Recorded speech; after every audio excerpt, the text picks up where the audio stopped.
সোনামতি, তোমাকে একটা মিশন দেওয়া হয়েছে। 2 নম্বর বর্ডারকে কিছু আতঙ্কবাদী কবজা করে নিয়েছে। সেখানে গিয়ে আমাদের দেশের পতাকা গাঁথতে হবে। Yes ma'am. এই মিশনে তোমাকে হেল্প করবে জাবান আনিতা, তিশা, মাহবুল। ওকে ম্যাডাম, চলো সবাই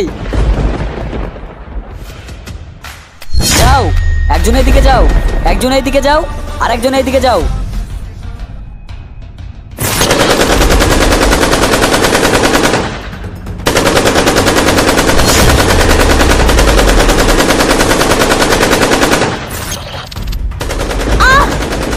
তিশা,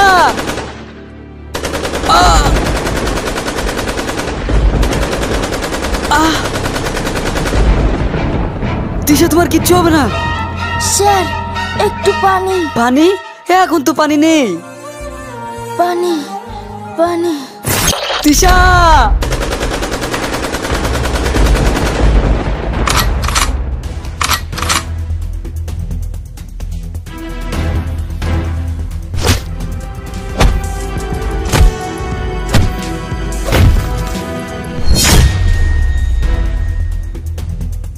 हम फौजी इस देश की धड़कन। जय हिंद।